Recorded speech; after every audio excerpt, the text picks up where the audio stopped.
भारत में चुनावी प्रक्रिया में ईवीएम का इस्तेमाल हो या बैलेट पेपर का इस्तेमाल हो, इस पर बहस अब गर्म होती जा रही है। ईवीएम पर शक गहराता जा रहा है। ईवीएम के साथ वीवीपैट को जोड़कर विश्वसनीयता को बढ़ाने का दावा किया गया, लेकिन वो विश्वसनीयता कायम नहीं हो सकी, क्योंकि लगातार कई संगठन इस बात का जिक्र कर रहे हैं कि ईवीएम में छेड़छाड़ तो हो ही सकती है, वीवीपैट भी भरोसेमंद नहीं है।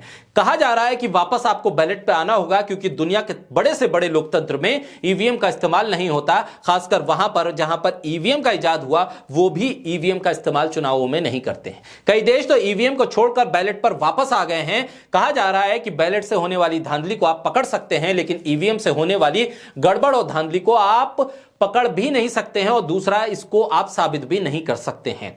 अब जैसा सबसे बड़ा एग्जाम्पल अब चंडीगढ़ मेयर चुनाव को लेकर सामने आया, जहां पर बैलेट पेपर में क्रॉस के निशान या कोई मार्किंग करते हुए रिटर्निंग ऑफिसर कैमरे में कैद हो गए, तब दुनिया में हल्ला हो गया और भारत के सुप्रीम कोर्ट ने भी इस पर टिप्पणी कर दी कि लोकतंत्र के लिए यह अच्छा दिन नहीं है। रिटर्निंग ऑफिसर को फटकार भी लगी। सुप्रीम कोर्ट ने तलब भी कर दिया, तमाम बैलेट पेपर को वापस मंगाया गया, और यह देखने के लिए कि कहां कहां मार्किंग की गई है और वैलिड वोट को इनवैलिड कैसे किया गया है। यह तभी संभव हो पाया जबकि यह पूरी प्रक्रिया, चुनावी पूरी प्रक्रिया, वोटिंग की प्रक्रिया और काउंटिंग की प्रक्रिया ईवीएम से नहीं, वीवीपैट से नहीं, बल्कि बैलेट पेपर से हुई।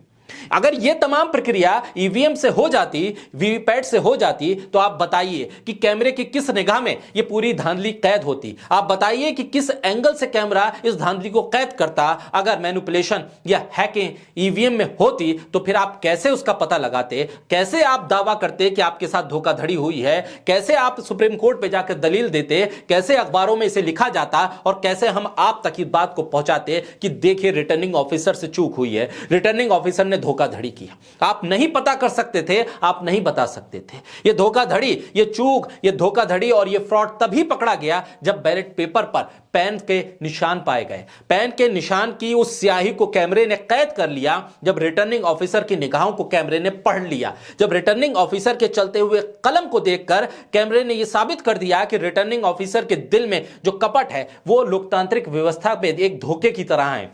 इसलिए सुप्रीम कोर्ट ने अब जब बैलेट पेपर को मंगाया है, तो सुप्रीम कोर्ट भी उस बैलेट पेपर में चले हुए स्याही के निशानों को पढ़ेगा, तभी बताएगा कि लोकतांत्रिक व्यवस्था में कितना बड़ा धोखा हुआ। अगर यही धोखाधड़ी ईवीएम से होती, तो सुप्रीम कोर्ट ईवीएम को कोर्ट पे मंगाने के बाद कैसे साबित करता, क्या देखता कि किसका वोट किधर शिफ्ट हो गया। वहां तो सीधा सीधा फार्मूला था कि बटन दबाया और वोट गया। अब कैसे आप कैद करेंगे कि मैंने एक्स को वोट दिया और गया वाई पर। यह साबित करने के लिए आपको पूरा क्लोज सर्किट कैमरा लगाना पड़ेगा, उस ईवीएम के ऊपर भी और वोट डालने वाले के ऊपर भी। क्या यह मुमकिन था? अगर यह सीसीटीवी कैमरे में अनिल मसीह जैसा किरदार कैद हुआ, बैलेट पेपर पर मार्किंग करता हुआ, लोकतांत्रिक व्यवस्था के चीरहरण करता हुआ, यह तभी मुमकिन हुआ था जब बैलेट पेपर था, बैलेट पेपर से चुराव हुआ था, बैलेट पेपर की गिनती थी, और बैलेट पेपर की गिनती में पेन के निशान को पढ़ा जा सकता था।